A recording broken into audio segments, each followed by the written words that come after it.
All right, Natalie, round two of our podcast.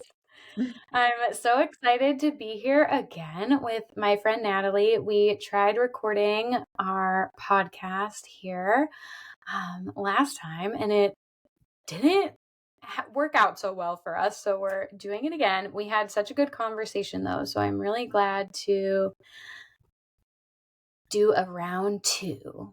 And so Natalie is a colon hydrotherapist, right? Did I get Got that it. right? Colon hydrotherapist, nutritional counselor, and herbalist. And she has a clinic called Move Colonics in St. Paul, Minnesota, where she does all of the above. And so I'm really excited to talk to her about all things colonics, also just all of her different areas of expertise, how she got there, how it's going. And last time we had this conversation, it went down a bunch of interesting rabbit holes. So I'm happy to just go with the flow again, see where the combo takes us. But how you doing? I'm doing great. How are you? Triggered? Doing good. I know.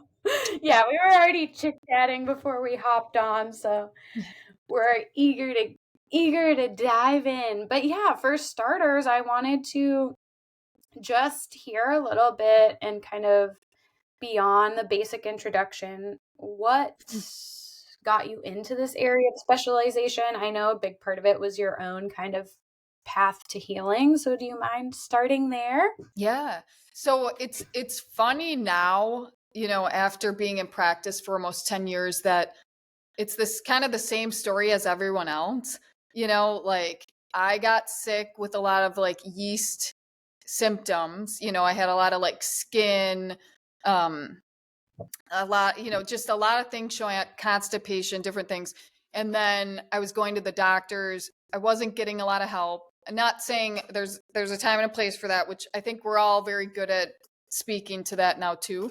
But I went to 5 different doctors and I had the same experience. Just 5 minutes left with an antibiotic every time. And like I was really busy with my job at the time. I traveled a lot, so I didn't really have time to ask questions and go down the rabbit hole until finally I was like, this is not getting better. I didn't know there were naturopaths and functional doctors and different things at the time. So I, at the time, like went down the rabbit hole on the internet. And at that time, like there was not as much health stuff as there is now. Like now you can find, pluses and minuses of everything you look up. But then I finally found candidiasis, which you see a lot of things trend in the health community now too. But that was definitely what I had as I went through this questionnaire. And so I found this book, The Candida Cure Diet. I did everything strictly to it because I didn't, I was so sick of being sick. And then my coworker at the time told me about colonics. And I was like, gosh, I've cleaned up my diet so much, but I still haven't, like I still don't go to the bathroom properly. So I started doing colonics and I was very honest with myself. I was like, I am toxic. Sign me up for the biggest package of colonics. And I was just like, I never knew like what it was like to be empty and not gassy and not have a stomach ache. And so this was blowing my mind. And my colon out at the same Hmm. time. Anyway, so then I was seeing that like I was cleaning up my diet and cleaning up my digestion and things were balancing out. And I was just waking up left and right with like just the way kind of our belief systems were and who we put our trust in and like learning that not everybody knows what they're talking about or, what the right path is for everyone. So Mhm. that's how I got into it. And then I'm laying there too, and like you can't heal in the same environment that made you sick. And there were a lot of things that made me sick. But I was like, I cannot keep working this job. It's so stressful. It's like toxic environment. It's driven by the wrong things in life. So I made the crazy decision to like go for it and learn it and pay it forward to people. And it's been amazing. I get the best clients. Mm-hmm. Yeah, I know. It's pretty cool how I think a lot of people who work in holistic health and healing generally have some variation of their own path to healing that inspired their work. And I guess too, with colonics and what you do, can you explain for anyone who's unfamiliar, so exactly like what a colonic entails and how is it beneficial and what can it do for you? Yes.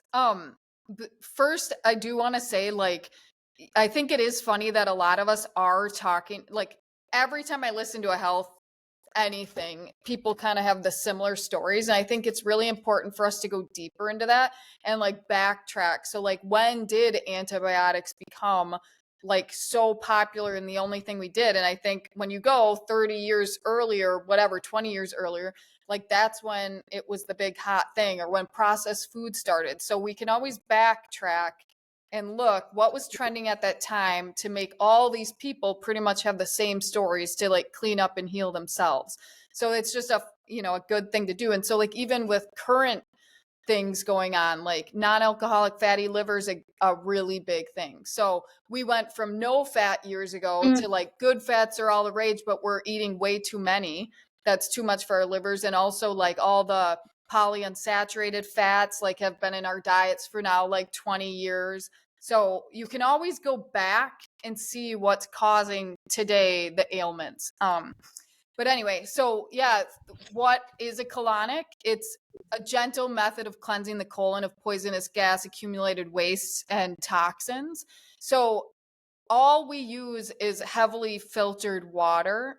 And that's where people will go on TikTok and see like a huge, amazing release of someone. And yes, that can happen on first sessions, but most of the time people come in because they feel so bad. They've either been sick, went the western route, got sicker, and then they come to us, or whatever it is, or they've had it for years. So a lot of people come in and like we have to hydrate the colon with the filtered water and like get a person relaxed, because a big part of this too is like people's nervous systems are so out of whack, and that plays such a big role in overall Mm. functions in the body. So yeah, so we're essentially helping Mhm. people poop or have bowel movements in a more classier way. Hmm. Yeah. Yeah. I know. I love so many things about what you said, which is for starters, the nervous system is huge and really underestimated role in healing. And also what you were saying about antibiotic prescriptions and how readily like prescribed those are. And we if we don't know any better and we just continue taking them for the same issues, as opposed to like, why do I keep having this recurring issue? And if I continue to take antibiotics for it every time I have it without kind of asking myself, why does this keep happening? It's actually like making it harder for you to address it without antibiotics. Yeah. Um, if you decide to. And so just using antibiotics with discretion, I think, is so important because they have become really commonplace and they are great in a lot of ways, but it is kind of a band-aid again. And I remember even my mom always used to say with antibiotics, it's kind of like brushing it under the rug, but it's still in your body and it's kind of continuing to get stronger every time you take antibiotics for it. And then if it's a actual compromisation that you have in the integrity of your like physical health and you're not addressing why that is, like I used to always get strep throat and I would take antibiotics for it every time, and it was always like during finals and midterms and I wasn't sleeping, and it's like that was why I was compromised, and that's my weak point is like my throat, I guess. And so, yeah, just kind of, you know, um, understanding that antibiotics aren't as innocuous as you think they are, especially if you're overusing them. Just because they're common doesn't mean it's like the best route at all times. You also said that you feel like you were placing your trust in the wrong places, kind of, and so what did that start to feel like when you realized, okay, I've been listening to this information, not realizing there was a whole nother world of like approaches available? Must have been kind of eye opening. Yes. This is why I love talking to you, because we could talk forever. But I want to also go back to the discussion of even just antibiotics, but everything in general, because like I love telling Mhm. people, and like your health is like a spider web. So if you're taking antibiotics to heal one thing, you're tugging from another, which is like your bacteria's in your gut, which we know now because it's so trendy. But like also anything, you overdose on vitamin D, you're going to be starving magnesium. You overdose that, like it's a fine balance. And if you don't know, just because it becomes a thing Mhm. doesn't mean like I should take that. And that's the power of words and hypnosis. And like I can feel myself guilty of it too when you see an ad for something and it's so romance that you're like, I must need that.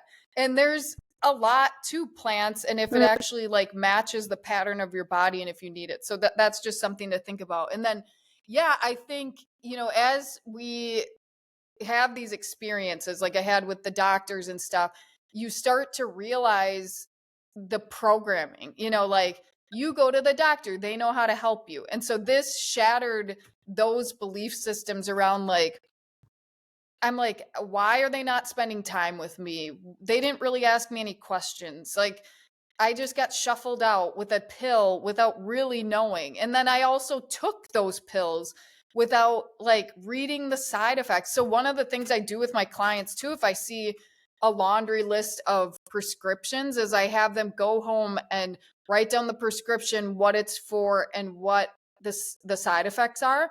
And they'll quickly realize they're on all these drugs that are like doing one thing, causing something that they're taking another drug for. Da, da, da, da. And so like for a person to see it in black and white helps them to understand like this isn't making Mhm. sense. Like I am we know all these, they're such hot buzzwords now. Like we are just band-aiding um the symptoms, and there's also buzzwords to finding the root, but that truly is what we need to be doing, is finding the root cause of what's happening in our bodies.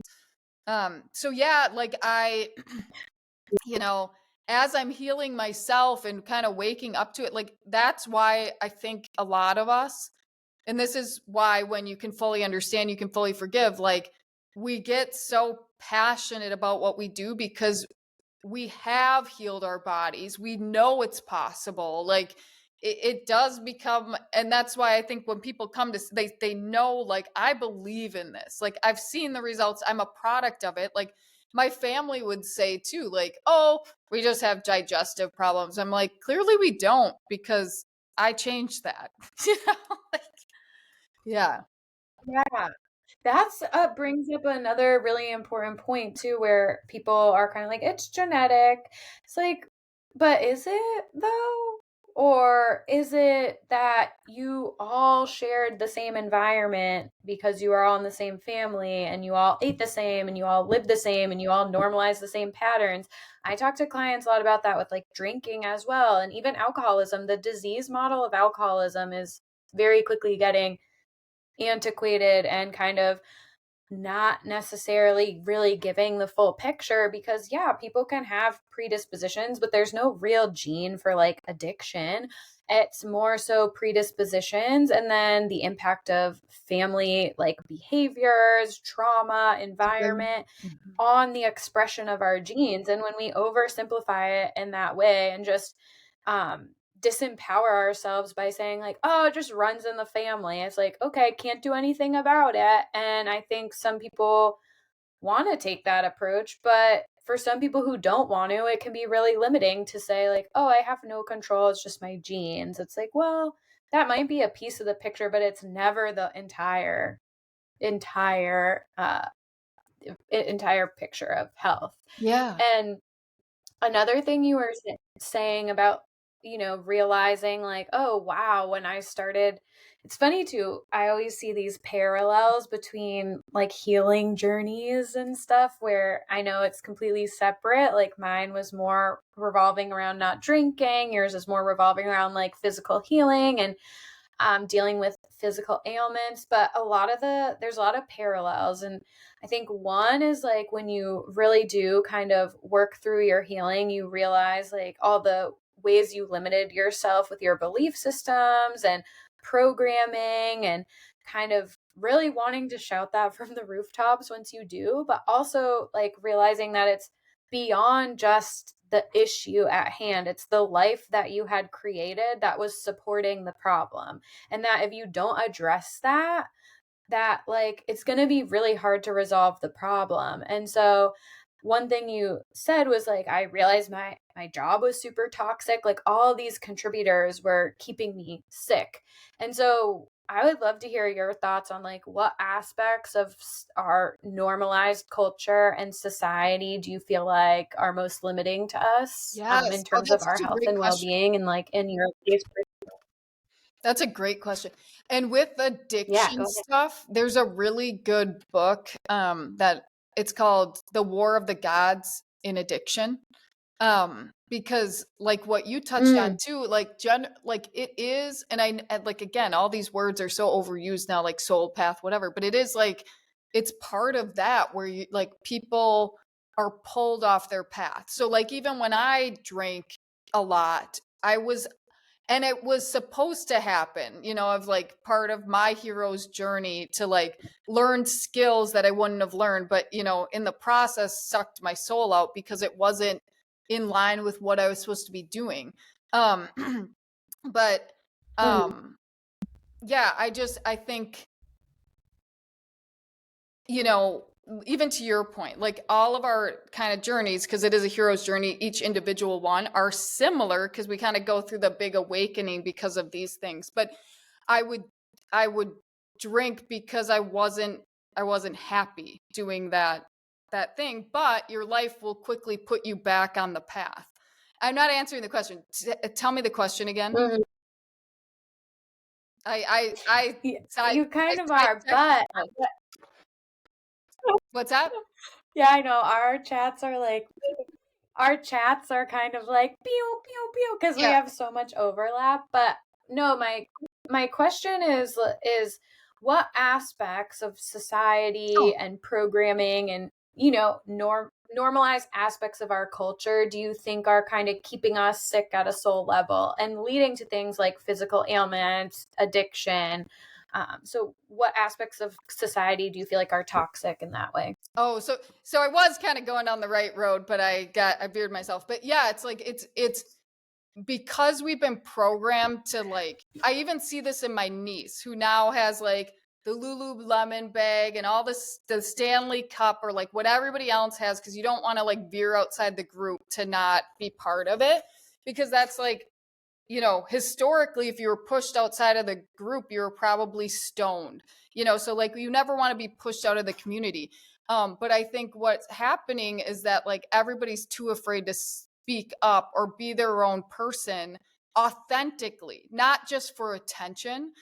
So like back in the day before I was doing it, is like I saw the fakeness in like a corporate setting where people were just like coming super high energy and cheerful and talking like all this stuff but it wasn't like really who they were or like they didn't really fit the mold or personally I didn't fit the mold so then you like kind of numb out like outside of the space and then Monday comes and you do it all over again. But what I even see with working with clients today is like most people are sick because they're like in the wrong relationship or they're not looking at the patterns that contribute to a breakdown in something or they're in the wrong job or they like it's like working our own programs to see what we need to be doing so we don't get sucked off of our path miserable and doing these habits that don't like nourish us, if that answers the question.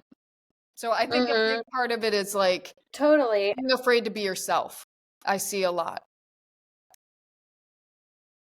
100%. And it's funny, I'm reading The Myth of Normal right now.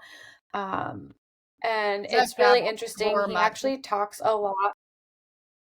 Yeah, exactly.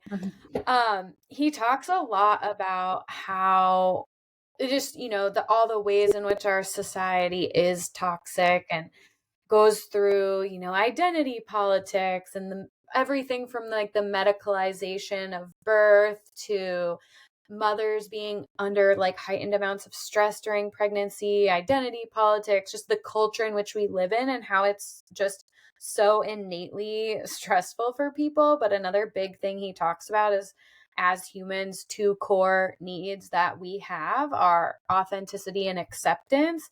And that so often we will like fragment ourselves or self abandon for acceptance, when in reality it's like we should be kind of considering, how can I find a space where I can be both like accepted and authentic, instead of constantly putting myself in situations where I have to abandon my authentic self to fit in.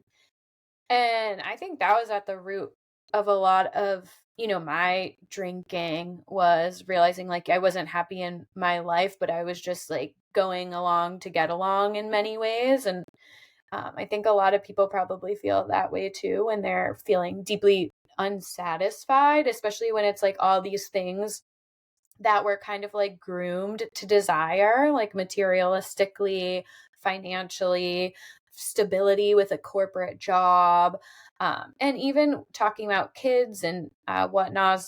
I feel like super normalized for moms to like go back to work right away and like just do all of these things that instinctively, I think a lot of people, and I can speak as someone who's a recent mom, like probably have a hard time going back to work right away and intuitively feel like something is wrong with that. But then our culture is like, no, no, no, go on, get back to work.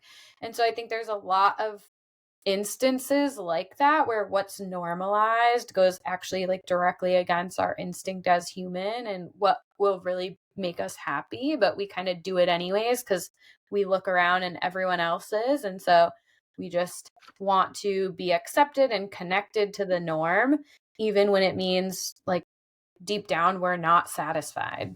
And I think it's funny because I think about even like Move Colonics. I'm like, I clearly never gave an SHIT because I've made poop cool. Like it's cool to poop, so like you really don't Yeah. care. Because when you believe in something so much, when your purpose is so greater than yourself, and people don't even realize like it isn't just us. I don't want the superficial, like, can I lose weight with this? Like, you will quickly know working with me, like, you're either like coming in to like figure, like learn about your body, get in your body. Like that's the beauty of it. And so like it is way more than just like you come in for a colonic and leave. Like people come in, to your point, like I think, like I've been told multiple times, like they feel relaxed because they don't have to be anyone or anything. They can just truly be themselves and be seen and heard. And like because the world is the way it is, there's not a lot of that. And then they start to see, and it breaks down Right. that the, you know, you can't get out of prison you don't know you're in, but like they're like start to see that the stuff that their friends are valuing, or the things, the behaviors are not really normal. It's not normal to be materialistic and just consumers and troll people on the internet. It's like what is actually normal is like a real community and helping your neighbor. And like we talked about too, like where we live, like I moved out of the city and now I really see like true human behavior, like where people are helping each other. We all check in on each other, but it's not to post it on social media. It's like because we genuinely care, like those pictures where people are at like Mm. a protest or give money to a homeless person, but take a picture to make sure people know they did it. Like we should be just like doing good in the world. Called performative. Yes.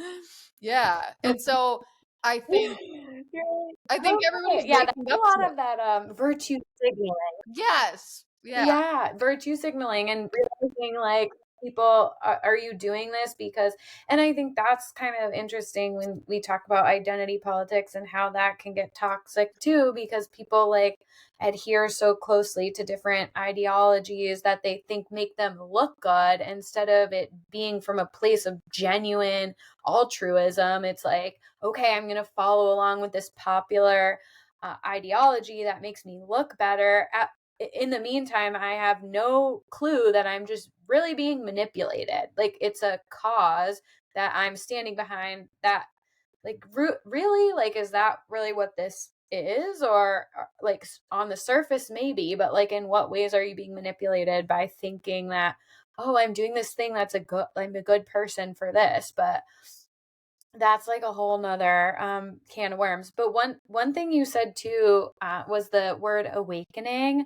and I think that's another kind of like trendy word that we hear a lot. And I would love to hear, what that means to you and how do you feel like really addressing your health holistically can kind of like lead you to an awakening. Yeah. I think I think we all kind of went through tough in the last few years, but like there was a lot that happened. We lost one of our therapists. She passed away just unexpectedly, and with what we all experienced with lockdowns and everything.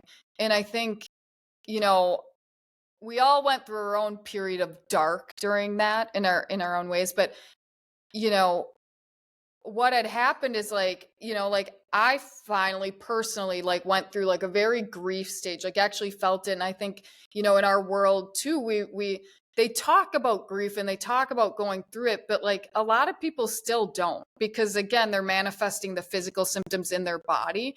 But when I think about awakening, like it's coming out on the other side, and like again, like truly meeting people where they're at, and having compassion, and like all helping each other. If it was truly, if people were really awake, we wouldn't have such a divide, like we wouldn't have, like we'd all be like cheerleading each other on. So like awakening too, I think, is like seeing that everybody is on their own path, sweep our own doorsteps, work our own programs, and like appreciate that people are like putting themselves out there to seek and figure themselves out, no matter where they are in life, and that's the true awakening, and doing it with like compassion for your neighbor, not, hey, I've got this certain outfit, or this, like I've got more money, or I am, marching in this thing, or whatever people are doing to like be like, everyone has knowledge, and some people like in something. So like no one's better than anyone else, in that way. Does that answer your Mhm. question? Yeah, right. Yeah, I think so. And one thing that you touched upon that I feel is kind of a precursor to a lot of people's awakenings is that idea of like some type of catalyst. And for a lot of people, it can be a health scare or, something tragic or a rock bottom. I think that's why like a lot of awakenings can be preceded by these types of like low moments in our lives because it really provides you this opportunity to get very clear on like what is meaningful in your life and really exploring what your programming is around things and maybe not just kind of mindlessly adhering to ideologies or belief systems without actually measuring it against your own like internal compass.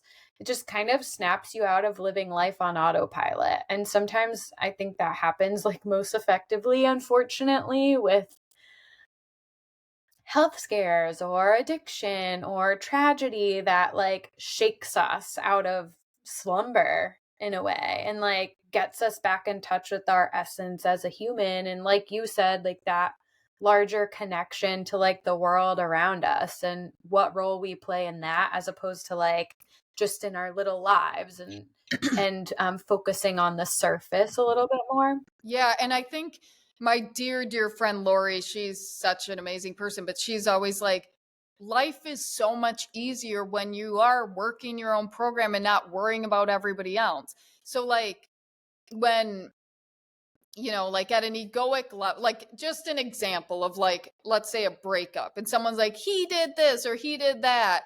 instead of being like, wow, like truly I'm seeing the patterns I've had in all these relationships. It takes two to tango. That's their work to do, but I need to focus on what like I need to do to move the needle, you know? Or like the internets, for example, instead of going off and like trolling, it's like, what is this triggering in me that I like need to look at? Or maybe, you know, of just being discerning, like that isn't something like I'm a fan of or want to be a part of. I don't need to expose myself to that. But like, you know, but I'm sure there's a reason why that person Mhm. believes and wants to do that. But we're so, I feel like, obsessed of working every other person's program. Everyone's exhausted and judgmental, and, you know, it's not pushing the world forward. Yeah. Right. A byproduct of not doing your own inner work is that you can be like unknowingly triggered often too, or like emotionally reactive because you're not doing the introspective work necessary to like understand where those emotions are coming from, or like why you're being triggered and why you're reactive and why you're kind of feeling the need to like take that out on other people. And yeah, I've definitely, it's crazy too to see how you evolve like through that too, because there's definitely been points of my own inner work where it has been much more like fuck those people, and you slowly get to a point where it's like, what is that doing for me? Like, yeah, maybe those people didn't treat me the best, but I also did participate in that. Like, we have the option who we want to engage in relationships with, and just taking that level of radical accountability. And I think it's really cool that we're kind of started with talking about colonics and like physical healing, but how you get to do such deeper healing work when you're truly working with patients in a holistic client centered way. It's like, these are just the symptoms of you not being in alignment in so many deeper ways. Like, being full of shit is a thing that is physically happening, but I'm sure there's like many more symbolic messages there that There is. And like, I've even said you that could to look at. clients. Yeah. Where I'm like, if you don't want to look at your own shit, why should I? You know, like symbolically, Yeah. like you got to look at it, you know, you have to look at it. Um, what was I going to say with that? Um, it is, and my practice has evolved in a way that like, because like if you look at anyone, they all start with cleaning up the physical body, because you truly can't think clearly unless that part gets cleaned up, and then you start just seeing the world totally different, or you see relationships you have differently. Like you know, I'm sure you experienced that. We all did, like it back, you know, when we did, like your friends are totally different when your values change, you know, from like drinking friends to health Mm. friends to, you know, whatever it is. Yeah. So, Yeah, 100%. And I love that you said that about, addressing the physical health, because I started with nutrition, and that was kind of the catalyst for me, because I got my master's in nutrition and functional medicine, and I always was pretty health conscious in terms of my diet and whatnot. But when I really started digging into it, I mean, superficially, there was a lot of misaligned pieces when I'm working on nutrition and studying nutrition, but binge drinking. So it's like the incongruencies were pretty glaring, but it's also like the more that you start with the basic building blocks of health, it's kind of like the hierarchy of needs, right? Like, you yeah. start with food, shelter, and then you can start working on relationships, and then you can start working on meaning and purpose, and you kind of like move up the pyramid to like self-actualization and awakening. But that can't really be achieved if like on a base level you're not meeting your very minimal needs in a meaningful way, or like a nourishing way. Yeah. And so, yeah, I feel like nutrition and just kind of bare minimum, like, if you're not sleeping right and you're not drinking water and you're not eating healthfully, or a healthful way, it's going to be pretty hard to like move into any other layers of like true growth and expansion, I feel. Yeah. And I think it's funny too, because people so often like that's another toxic element of our culture is like immediate gratification and quick fixes. And meanwhile, people aren't even sleeping at night and they're staring at their phone all night, or they're eating like tons and tons of ultra processed foods, or they don't drink water all day. It's like, I know it's pretty boring, but you might want to start there before One of my going clients anywhere else. actually brought up a really interesting point. He's like, you know how like people are being called sheeples, like they just go along with the crowd, kind of like what we were talking about earlier. He's like that he went to Scotland or something and like saw sheep and the shepherds and everything, and he was like, when you really learn about sheep start off really strong, and their vision, their eyes, because they're on the side, they have like really amazing vision, like peripheral and everything. They're very agile and strong, like I said. And then as they're like working and being broken down and whatever, that's when they get weak and just get guided along to just like we know sheep as. So when you think about humans, like when they're eating processed food and not getting enough sleep, and they go with like the societal norms of like you need to check the boxes of like making it in the world, but it really wasn't part of their path, they slowly start to get broken down so they can be controlled. And that's exactly what we see, is like people are just tired and they don't have any energy into like fighting the good fight, and like and being creative and pushing the world forward. So I mean, it's a bummer, but that's why there's, I think, people like us that are like examples that you don't have to do it just like everyone else, or you can take care of yourself if you make it a true value. Like, and it's taken personally like every year to closer to the life I want to live. So it's not like it just poof happened overnight. I just knew like even to like my goals now, like growing my own food and doing whatever. I'm like, and that's taken years and years to get to this place. But I'm like, when you set your goal on something and it's a value of your life, like you can make it happen. Exactly. Yeah. And where do you want your life to be in 10 years? I mean, the time will elapse no matter what. And I always remember one of my psychology professors talking about that in terms of, doing a PhD program or something. And she's like, people are always deterred by the commitment, but it's like time commitment.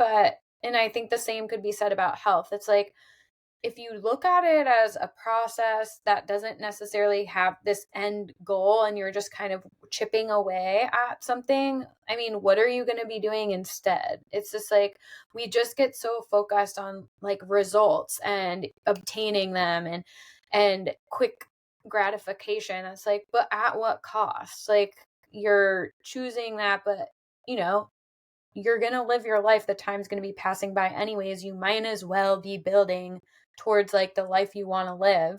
But it's so true. It's like we literally, our souls just get like slowly beaten down by things that are normalized, that are really like the antithesis of what is fulfilling for us on a soulful level. And so I think when we're living unconsciously, it's easy to just like go along with that. And I did for a long time myself. And I was like so deeply unsatisfied.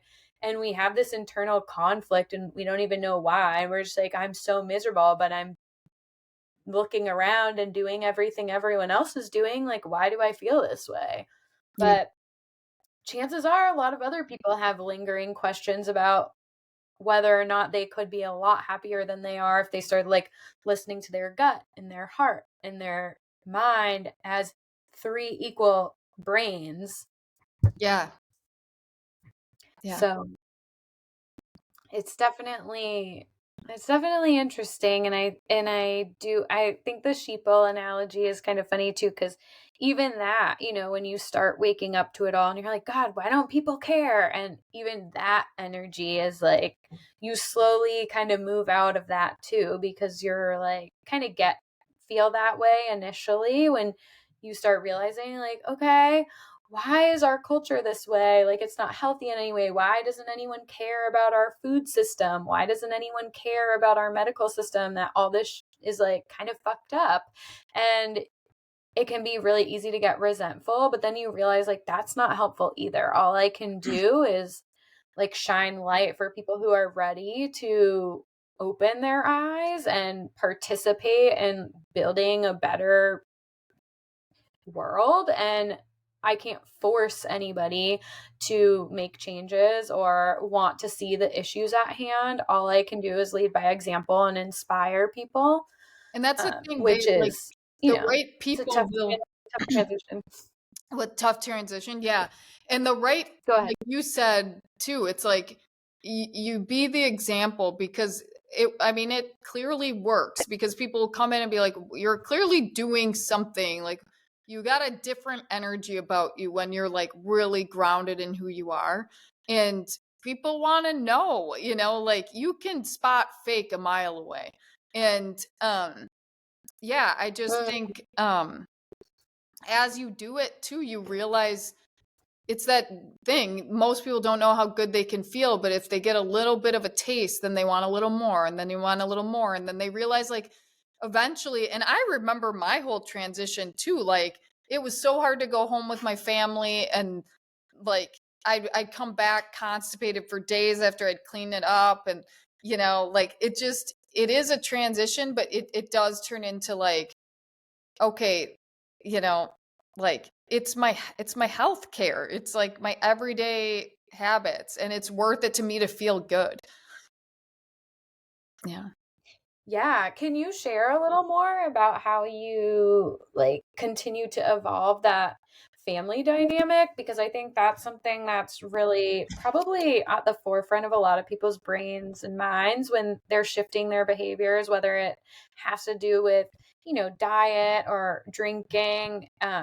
I think a lot of people worry about how that's going to be received by the people closest to them. And like, how do you continue to move through that? And how has your relationship with your family evolved as you kept working on yourself? Well, I think, like, when I first would go home and just like, I didn't want to be rude or like do anything, but then I realized I wasn't sleeping. I was having like just mood swings because I didn't sleep. The food was so triggering to me. Like, it wasn't feeling good. Now I do, and I don't disrupt anything. I just try to eat whole foods when I'm at home. And then I also stop at the co op and get like my snacks and the stuff that I need, but I don't put anyone out or expect anyone to like cook different for me. Like, I just take care of I work my own program. Um, but it's definitely like, Yeah. even my brother-in-law, total like blue collar guy, he will watch what I do. Like, one time I did bring a green juice. This was like a long time ago. And then one time I had a kombucha, or like, and then they did do this. They tried to do a 14-day kind of cleanse thing that I brought home for them. So they're curious about it. And from when I started years ago, like, I just think everything's more out there. So everyone's trying a little bit harder than they did in the past. I mean, there's still people that don't do anything, but Yeah. it's much easier now. Oh, and I'm probably just even more myself, that I don't probably even care if they do think it's weird the way I take care of myself. Yeah. Yeah. Yeah, I found similarly, at first you're kind of uncomfortable in yourself when you're making changes, and that almost shapes the dynamic because people can feel that. And then I think this is like this weird dynamic, whereas the more comfortable and confident you get in your lifestyle changes, it just doesn't, it's not something that is at really on the forefront of your mind anymore. And you're just going about your business, working your program, as you say. And that's when I think people notice a lot more and they're really can be inspired by the choices you're making because it's just becoming more normal for you too. But yeah, it is. Family dynamics are always interesting when you're changing behaviors. And are you like the kooky, crunchy one of? Oh yeah. Your I'm family? the black sheep, if you will.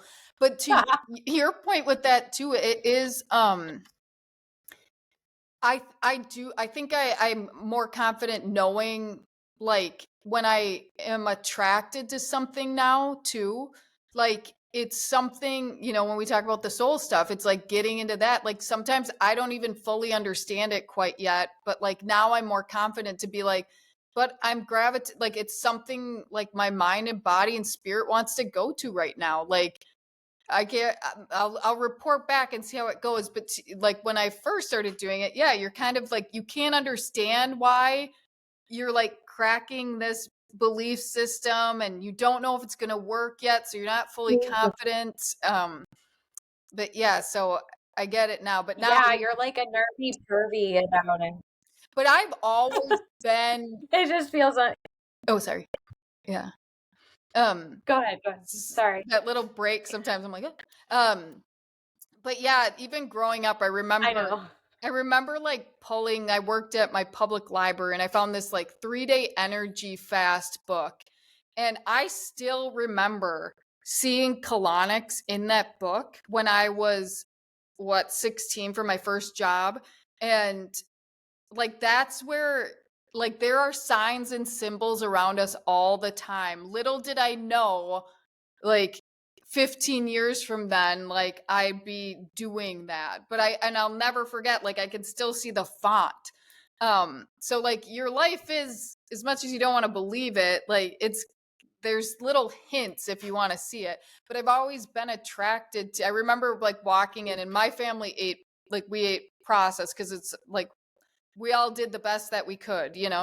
And I remember telling my sister, I'm like, I want to be a vegetarian. And I'm not a vegetarian now.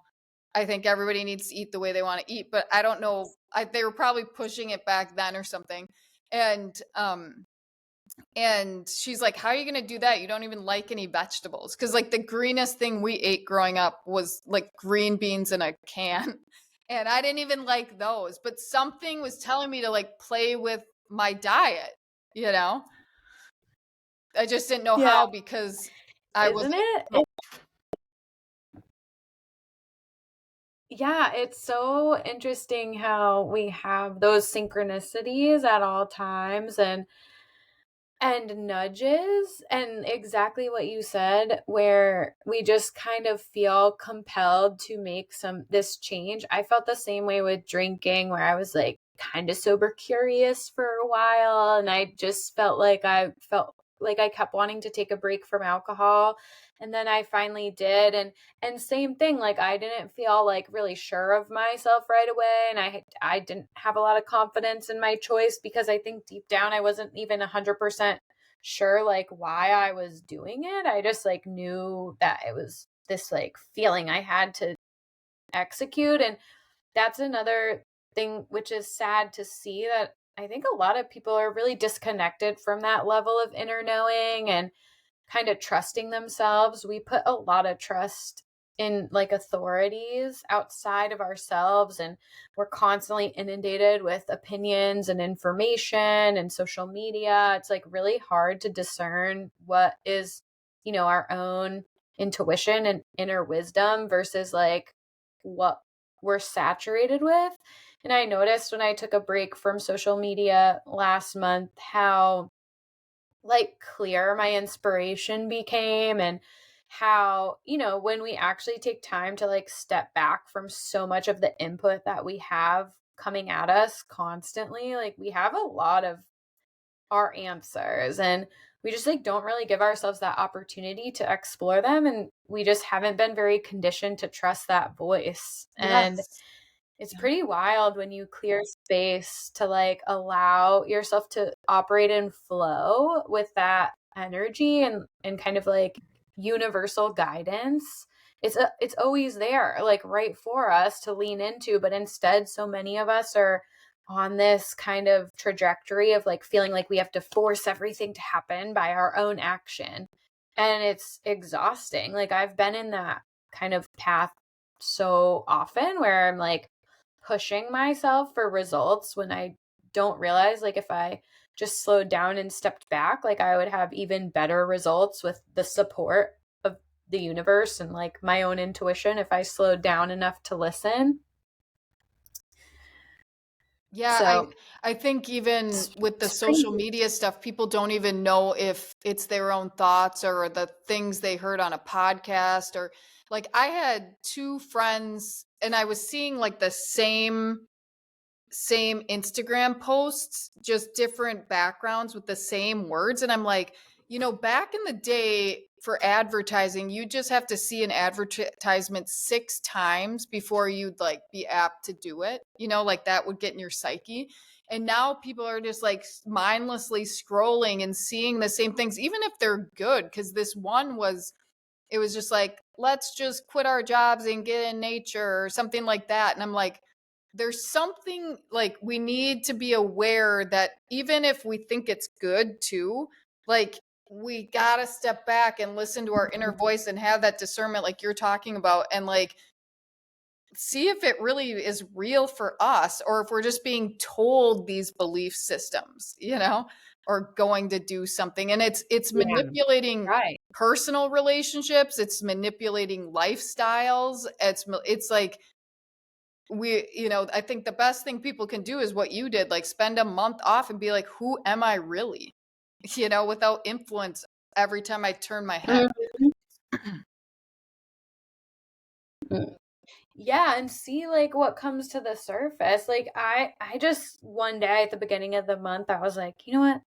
Fuck this. I'm taking a break from social media. And then I have never had like as many genuine moments of like inspired thought as I did like last month.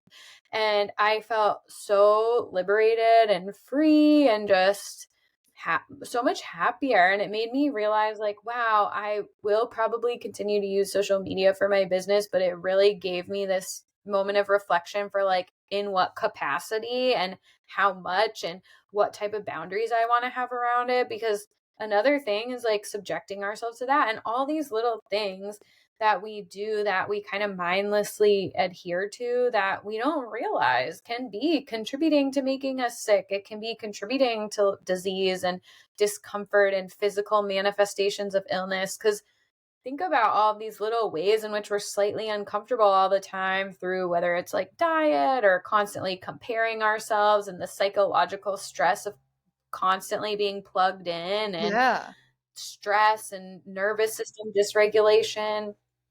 So, yeah, And it's just it's a lot remembering to that the take world in. is full of wonder outside of screens, and like, yeah, just getting outside and like enjoying, your baby, or enjoying like this morning, like the sunrise was so incredible. Like you can't have a bad day when you see something like that. It's like, and then like I've been giving my client, like the clients that have been seeing me for a while, these gratitude journals, these 5-minute journals. And like every single one will text me and just be like, my life is changing when you reframe and shift your mindset out of that kind of egocentric and honestly, like I feel like even when we think we're not being victims, a lot of times we're being victims. So when you see that greater goal and that greater purpose outside of ourselves, like life is just, it's amazing actually. Like yes, there's evil in the world, but Yeah. we can't get sucked down by it and paralyzed. And I can only say that because I spent time being like that, and now it's like we've got big jobs to do, like people aren't getting healthy, some aren't getting Mhm. healthier. Yeah. I know. It's all such a delicate, interesting balance to really find your authentic self, what works for you in a real way, like tuning out the chatter and kind of finding your center. And I think that like ultimately for me, I think is like probably one of the biggest elements of truly healing. I think a lot of our disease stems from a discomfort from abandoning our soul or like the void that we have with spiritual connection because of the way that we all live. So, I wanted to ask I had like so many other questions, but I wanted to ask where would you encourage somebody to start who, you've been on a healing path, that it's like physical, emotional, nervous system regulation, exploring like our connection to others, deeper meaning and purpose, and all of the things, right? It feels so kind of overwhelming when we look at it in that way. And so, what do you feel like would be the most reasonable place for somebody to kind of dig in? I do think it is like finding people, like a person you click with. Because even if I like pass the baton on to another practitioner for something, I always try to pick personality types that will click and enjoy each other too. Um, because Mm. like it is hard, and you need, like, some people, like I have one client that I'm seeing weekly now, and it's like not only her time to like keep her digestion during this stressful time on track, it's like her time to like dump like things she can't share with like an unbiased person. So like it just is a safe place to do it. So like finding that safety, Mm. that place, that person, or even a friend that can help motivate you, because it is a lot, or like someone you can bounce ideas off of when like things like this come up. Like I feel nervous to go home to my family because I just feel like they're not going to accept me for like these changes I want to make, like just having someone to be able to bounce that stuff off is will be life changing. Mhm. Yeah. Yeah, definitely. I think having a kind of space where you can vent and where your experience is normalized, because it can be so easy to take that type of stuff personally when you're making adjustments or you feel like the shifts you're making aren't going to be accepted. And so knowing that that's kind of pretty common anytime anybody's trying to make change, that they can bump up against that type of stuff. So having your experience normalized, having someone to talk to and give you kind of little bits of nuggets along the way, Because even because it is so challenging to. I have a mentor he's like an old grandpa figure, like a Gandalf. Like we all need, someone. And then like, I don't really need to like dump on friends or anything of like where I need an outlet. So that's kind of a perfect person. And like you learn so much. And that's where it's like important, as like we're all in our different stages of life, to have these elders we respect, to go to and be teachers. Like we can all teach each other something. And this is what I was going to say before. Like I kind of said it, like Mhm. everyone is inferior or superior in some way. So like there's no like pumping our egos just because we know something that someone doesn't, because again, we're probably inferior in another part of life. So we all have gifts to bring to the table. I love that. Yeah, we all have wisdom to share with each other. And even the challenging relationships that we think are frustrating often teach us the most, about ourselves, about how we want to show up, about what we want to tolerate. And I think it's, yeah, really beautiful when you can look at everyone as your teacher instead of, focusing on the differences or frustrations, or, you know, just always asking what you can learn from that person or And what they might be there to teach you instead of yeah, and some getting teachers triggered. teach us how not to be, and they're great too. So, you know. Yeah. I know, right? Yeah. But yeah, so any other wise words on colonics, nutrition counseling, herbalism, anything Well, I that think you we did a think great that you job want to since we're share both before? kind of brain dead after our days. We really did a great job. Oh my God, I know. Just as a side note, I was telling Natalie before we got on, I'm like, yeah, it's been a long day over here. My son's teething, so I'm like, I could be screaming on this podcast because I feel like I can't hear anymore because of him screaming in my ears. So, mom life.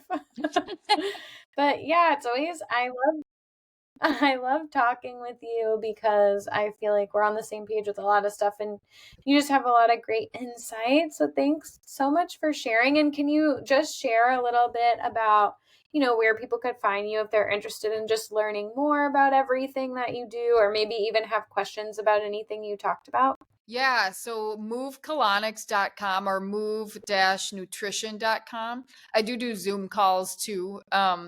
Clinic is in St. Paul, Minnesota.